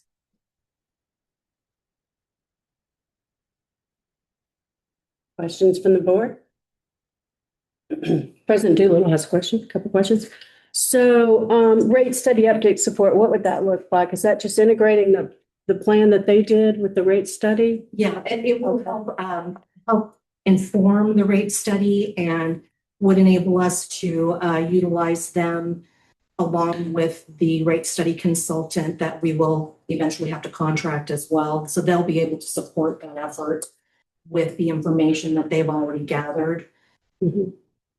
And I know you said that these costs are not associated, I see it written here, with future financing. Mm-hmm. Those are excluded. But like, what would be a future financing? Did you say what that was? Well, so if we do apply for a loan from SRF or from another source, if we have to do a bond issue for this to finance this project down the road, that would be a major financing undertaking, and that's something that actually requires quite a robust team to do. So we would be looking at needing a financial advisor / municipal consultant, which is what Ridgeline is, bond counsel, disclosure counsel, underwriter or investment banker, district legal counsel, an engineering team, a rate consultant, grant specialist. Potentially there are just a lot of folks that are involved in that type of a undertaking. It's huge. Well, I think this is great. I hope that this is enough money. I hope, you can come back to the board. If it turns out you need more, I'm delighted to see you reaching out to vendors like this, and he's proven himself to support you. So here, as far as I'm concerned. Okay, so hearing no further board discussion, is there a motion to authorize the general manager to execute a general services agreement with Ridgeline Municipal Strategies LLC? So moved. So moved. Second, a roll call vote, please. President Noodle? Yes. Director Flynn? Aye. Director Fick? Yes. Director Ellsworth? Yes. VP Short? Yes. The motion carries. Okay. Okay. Number 5. Okay, moving on to the check register. Excuse me. Item D, 7D is our regular review of the check register. This one is for March 2026. Let's hear from Director of Finance, Ann Roman. So we do have a March check register here today, and I will start with 134 of the agenda packet. That's a big one.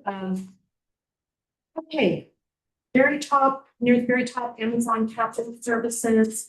A lot of miscellaneous items: printer paper, vehicle parts, water dispenser, desk converter, sit stand riser, reflective desk for field staff, the tire iron, etc. AT&T Mobility, just above the middle of the page, that included, so that's our normal communications bill for our cellular service, but it also included a new iPad for the general manager. Let's see, near the bottom, we had Big Tex Trailer World. So that was the purchase of the budgeted equipment trailer that is going to be used to transport equipment out to job sites. And that check had to be reissued. So that is why you see that a couple times there. And then at the very bottom, California Association of Municipal Mutual Water Agencies with the Community Water Systems Alliance annual subscription or policy sponsor fee there. Let's change that page. Director Jarlsberg? Oh, just quick, is that the trailer we saw on the tour? Did you see it? There was a truck with a trailer on Did you it? see it? Okay, yeah, okay, Haven't seen it yet. okay, all right, thank you. It's the brand new big trailer. Yeah, big is right. Okay, page 135.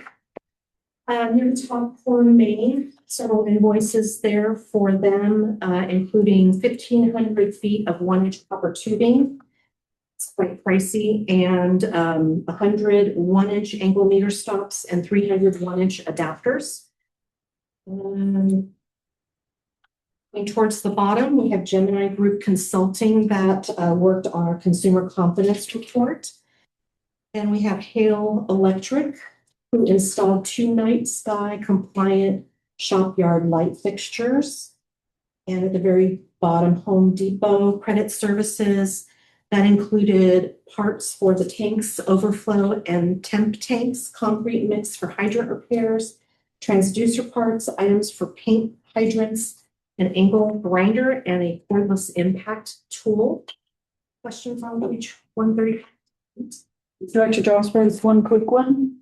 Gemini Group Consulting Consumer Confidence Report. Well, they put together our CCR Consumer Annual Water Quality Report each year. Oh, And that's what they call it. I mean, that's another name called confidence. Yeah, so it report. has two names, consumer confidence report and annual water quality report. I know it's confusing. NCCR is the initials for that. And Okay. Gemini Group is the company that puts that really beautiful PDF together that you can see online. It's a magazine, so the PDF is sort of, it's a magazine and then a nice pamphlet.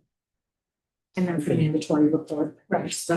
Is that normally 5,000 and they get an 808? A little bit more this year than it was last year, due to some CPI, but also, we had some additional assistance. We were doing that all manually. We asked them to take on some of that burden. What's the number? 136. Oh, wait, Director Flowers. These lights that are gonna be installed, I think they were already. David knows about that. are they way up in the air? Or are they door lights or something? No, they replaced, there's one on the southwest corner of the shop building, and then there's one in the yard. That actually, Mr. Kenny helped facilitate that with Hale Electric after a customer very politely complained. Yeah, that was what Oh, I'm getting at. So they took the lead on that and worked with Hale Electric to get those replaced. And changed the angle because it was pointing in that Yeah. neighborhood. Yeah. I heard about it too. On well 15, which is, well, that's on ground level, isn't it? Well 15.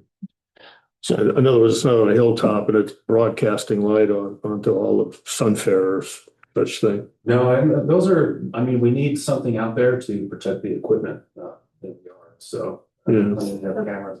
So sure, they most of them now. I know Oh. Bill 14's motion.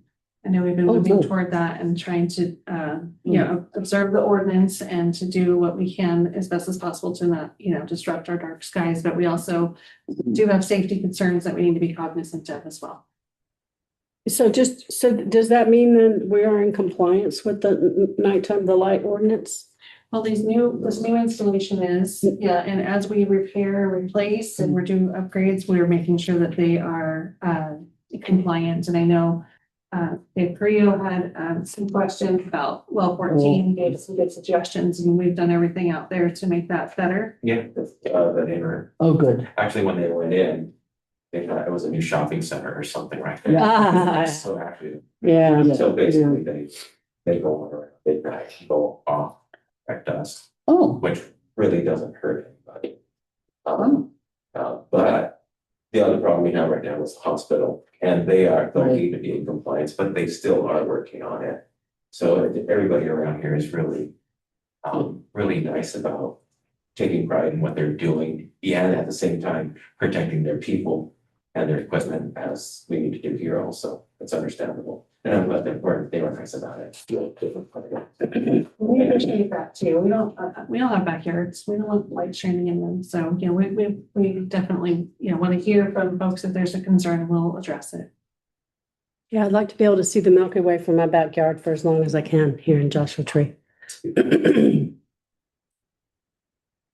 Page 136, near the top, we have Lane Christensen Company. It did some work at the F booster station. Looks like a new pump and motor. McMaster Car Supply, that was a pressure relief valve to replace the relief valve on top of the hydro tank. And right above the middle, we have Napa Auto Parts with 6 air filters, 2 drain pans, a radiator, and antifreeze. And near the bottom, RDO Equipment purchased some bolts for the loader bucket blade and parts for the JD John Deere 410 backhoe. I'm not sure if they did that work. Yeah, it looks like they must. Questions on page 136? there's one Ridgeline. Did you mention that? Which Ridgeline is on that. Which one is on that page? Yeah, and I think that was probably our final, might have been our final payment to them. From the last contract. Don't hold me to it, but I think it might have been the final one Oh, okay. for the last contract. David? Oh, Director Pitt. Rojas Public Affairs, they're at 6,000. I thought there to be 5,000. Well, that includes the trip. So when there's travel trip, there's $1,000 extra for the Okay. travels. Understood. Yeah, so it's just for those months that that occurred. Other questions? 137. We have right below the middle, 2 garage doors and gates with general maintenance on 3 gates, a universal receiver, and 30 remote controls. We have Ultimate Motors near the bottom, and that was 3 smog tests. And then at the very bottom, my credit card, which had the job form yearly subscription. So that's just a form making software subscription. Questions on page 137? Edison's on that project. It's quite a bit as always. I think this is something I did. IT services in the middle of March, was that the issues in here? It's a quarterly contract payment. Oh, it is Southwest. 20,000, okay, quarterly, okay. Yeah. We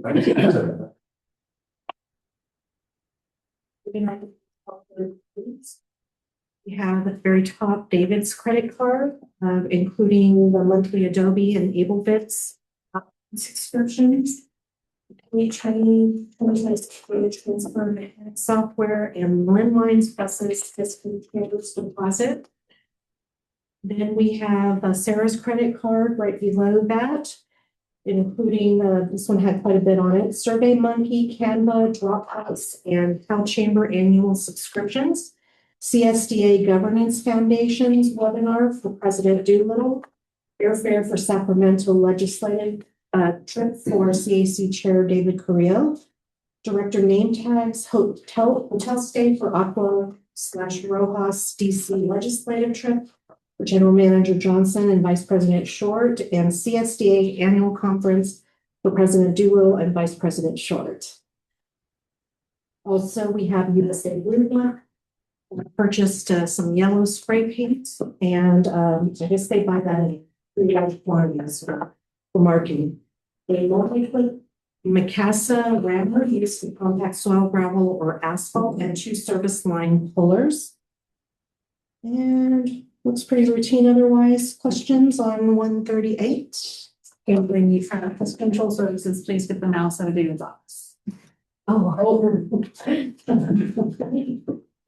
Wow. The alarm's gone off 4 times overnight because of the I saw that again last night. A smart mouse, huh? Yeah, that's smart.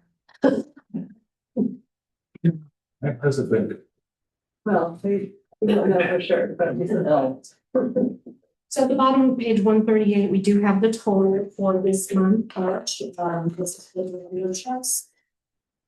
$388,024.87, so a low to medium check register. Any other questions on those before I move on to page 140?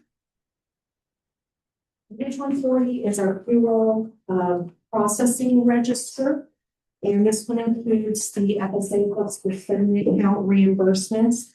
The total of payroll processing was $1,095.64, $74 for the FSA processing fee, and $542.17 for FSA reimbursements that employees set aside when from their paychecks, and then we reimburse. Question on page 140. So, moving right along, page 142, these are utility refunds. Very small list here this particular month, totaling $666.02, and these are all routine, very routine refunds of deposits that customers have placed on account with us. Questions on 142? Moving on 143. And all the way through 146, we have our directed stipend, these currently of meetings and trips, Sacramento legislative trip, and it's like board meetings, special meetings, totaling out to 5,400 in March. Questions on those pages? That concludes the motion register. Is there a motion to approve the March 2026 check register? So moved. Do I hear a second? I'll second. All in favor, say aye. Aye. Any nays? Hearing none, the motion carries. Okay, now we consider adoption of a resolution in support of our vision for our water future. Fellow board members, water managers across the state are already pursuing local, practical, and innovative solutions, but long-term meaningful progress requires a strong state partnership to achieve these goals. Bold leadership is needed to set a unified direction, accelerate action, and deliver results that prepare California for an increasingly uncertain future. The 4 tenets of the vision framework are: 1, to lead on water as an essential resource and the infrastructure underpinning California's economy and more; 2, protect affordability by strengthening sustained state investment and funding partnerships with local, regional, and federal agencies to address the rising costs of infrastructure, climate, and regulatory costs. California water ratepayers already fund more than 85% of the system, and without predictable investments by our partners, those costs will increasingly fall on our customers. Number 3 tenet, deliver critical infrastructure. We need to future-proof California's critical water infrastructure to ensure reliable supplies in the face of climate change, growing economic and community demands, and escalating emergency risks. And lastly, a commitment to modernize water management by improving California's regulatory and operational systems so water projects can move forward reliably and efficiently, infrastructure can be operated more flexibly, and agencies can respond more rapidly to changing conditions. And a copy of the resolution was included in your packet. So do I hear a motion to adopt Resolution 26-1086 in support of the Association of California Water Agencies, or ACWA, their vision for our water future? So moved. Second, I'll second. roll call vote, please. General Manager Johnson?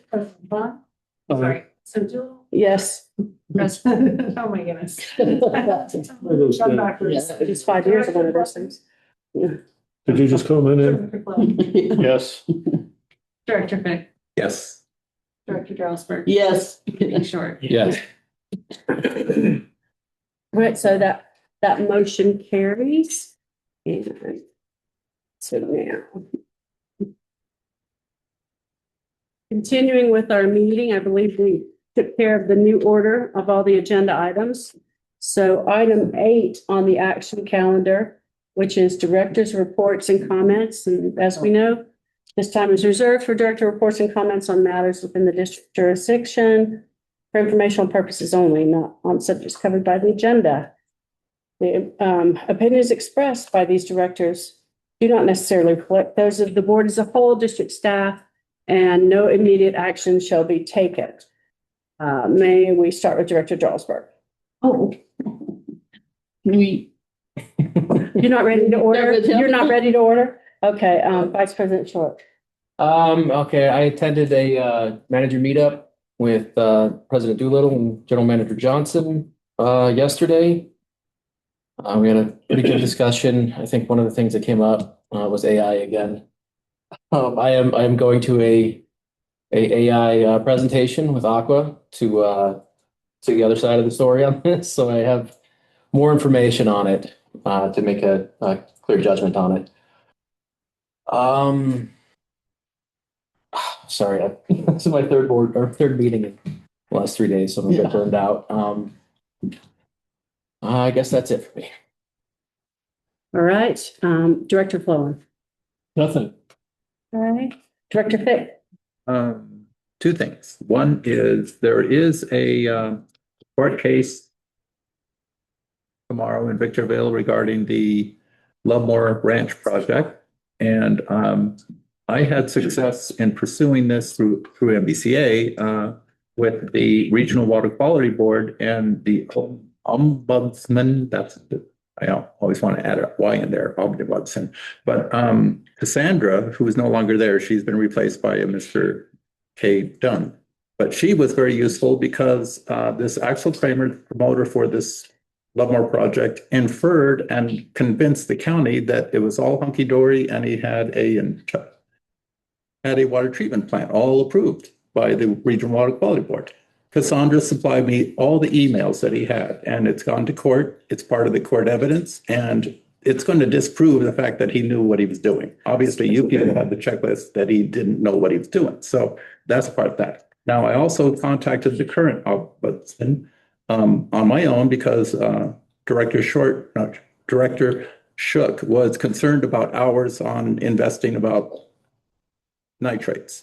And I'm going to be pursuing this. I CC'd you just so you know that I'm doing this. I'm not ordering you to do anything. I'm just so you can monitor what I'm dealing with the Regional Water Quality Board. And so I'm asking for the last, 10 years of Yucca Valley's nitrate problem between 2000 and 2010. That's when it was in early 2000. They were bickering and going on about if they needed it or not. And so by 2010, it was absolutely resolved. They were doing it. They already had the plans. They had $20 million reclamation grant that I could have scuttled if I wanted to, but I didn't. I was nice. And so in that situation, I guess the Regional Water Quality Board likes me because they're helpful to me. So that's that. So yeah, we'll find out tomorrow what's going to happen with this court case. All right. Thank you, Director Fick. Myself, President Doolittle. So just a couple of things. One is that working with General Manager Johnson and working towards making the meetings more efficient and moving them along quickly, that we're in the future going to be putting the check register on the consent calendar, which is very common for water districts. We see that MWA, I believe they do that. So just letting you know that we'll be moving it onto the consent calendar with the hope that we can not, take up the meeting time going through it and just only pull it if absolutely necessary. Yeah. And if there is a question when the agenda comes out, you're welcome to email me and we'll get you an answer so that you can get that information. And when you sign the checks, that information, all the backup is in every single check. Yeah. And the register is just the list of what you signed organized. So just for clarity. Thank you. So one thing I wanted to mention regarding AI is that JotForm application, that software. I just wonder how much that's used, and because AI can create forms so easily now. So I just wanted to share that, not having no knowledge of what you're using it for. It's a workflow.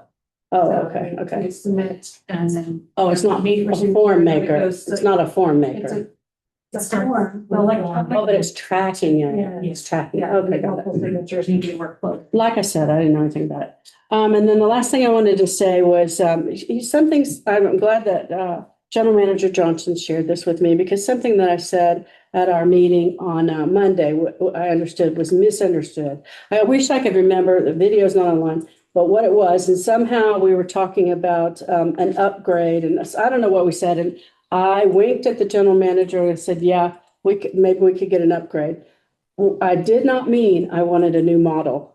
I meant like we upgrade SCADA or anything like that. And I also meant it just like, I've teased in the past, like you could get a new liver, you know what I mean? That things wear out. So that's all I meant. And I just wanted to be really clear about that I'm sorry that somehow, the default seems to be that I mean something negative, because I don't. And I'm very pleased with the general manager, and I certainly don't want to replace her, and hope that never occurs while I'm on the board that we have to replace her.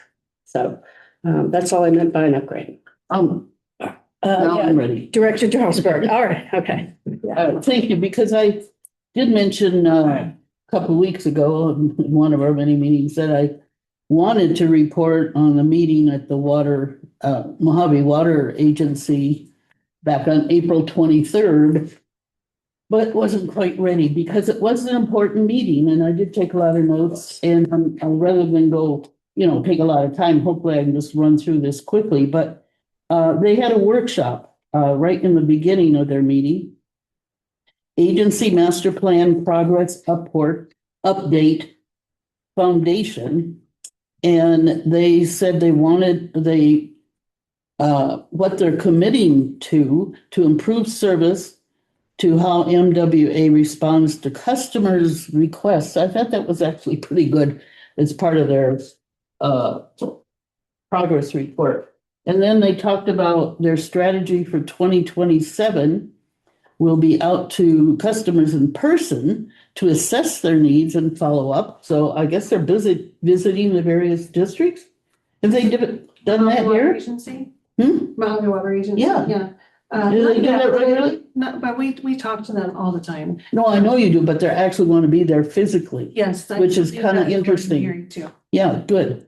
And they also were fine tuning interactive maps to show small and all districts, planning areas. So they're working on these maps that you can, focus into your area and stuff. So it may be ready already because obviously it's been a month.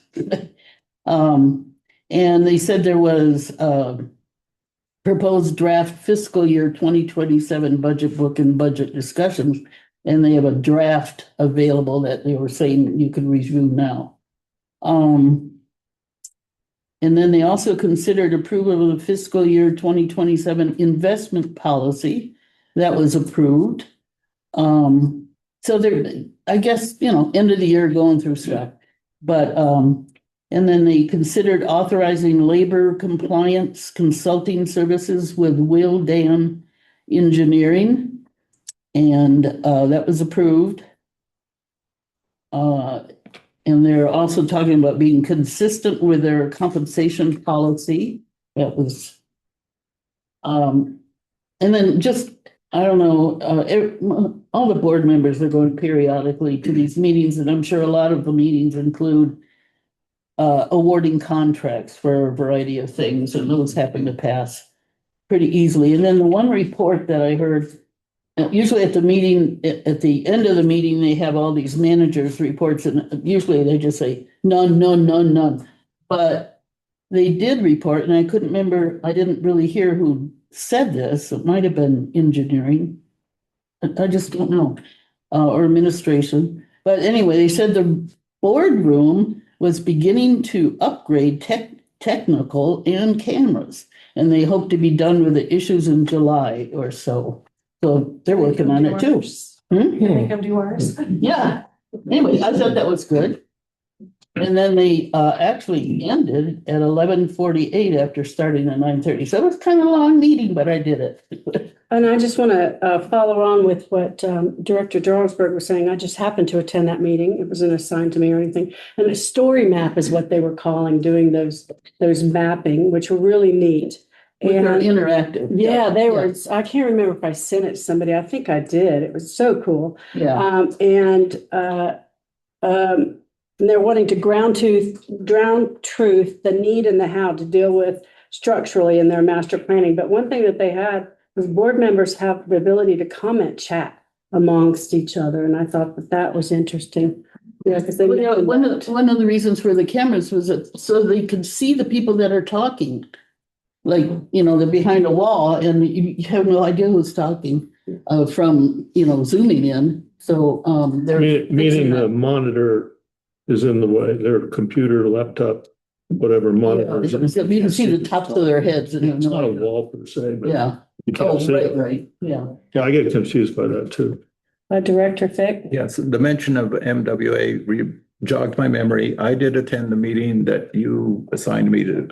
And there is going to be a $460,000 upgrade to the Johnson Valley pump booster station. Oh, yeah. Which means it's going to be down for 4 to 6 months, they say. They're guessing at it, which affects our recharge duration. Thank you So for that. I'll check in with it. Hello? they're making a guess, it'd be 4 to 6 months. All right, I believe that's it for director's report. So moving on to agenda item 9, which is the general manager, Sarah Johnson's report. This is for informational purposes only. Not on subjects that are already covered by the agenda. No action is to be taken. General manager Sarah Johnson. Dan and I had a series of meetings with Craft Water a grant writer from an organization called Craft Water. It's an engineering firm. We were referred to him by Dimitri from Ridgeline. And he's turned out to be pretty phenomenal. He's very good at what he does. And he obviously wants our business, but he's done all of this without us engaging into a contract yet. And we met with him on grant opportunities. And then he organized a meeting that we met today with the Department of Reclamation on the drought grant that I think you brought up not too long ago. And after going through this exercise, we learned that we're not, for the Chromium 6 project and the current capital projects that we have, this grant is not a grant that we're going to go after for this. We'd have to do a whole new project within a project to make it work. But the good news is that we do have a resource now, and he's going to keep an eye out for grants. He understands our projects, we're corresponding, and he understands what we're facing against. And so it's another resource. So just want to let you know that we're making efforts in that way. Right. Tomorrow is the kickoff that David will be heading with the AWIA and the emergency response plan. Well 15 profiling results are expected in the coming weeks. I'm very excited to hear about that. So sensitive information we'll be sharing. And then I wanted to say that having the agenda switched around last minute is also very stressful. And I thought that President Doolittle did a very good job of running the meeting with all of the changes. So good job. Thank you. And last but not least, happy Memorial Day weekend, everyone. Enjoy the holiday. And happy birthday, Stacy. And happy birthday. Thank you. Thank you. All right, next is item 10, agenda items requested by the board. Under the agenda process that's in our administrative code, any director may call or correspond with the general manager and request any item to be placed on the agenda. But directors may also request agenda items here during our board meeting, which will be reported on the future agenda items list, which is located on the first page after the agenda. Does anybody have anything they would like to add to the list? All right, no action. Thank you, board members, visitors, and staff. With no further business before the board, is there a motion to adjourn? I'll make the motion. Second. All in favor, say aye. Aye. The meeting is adjourned at 7:11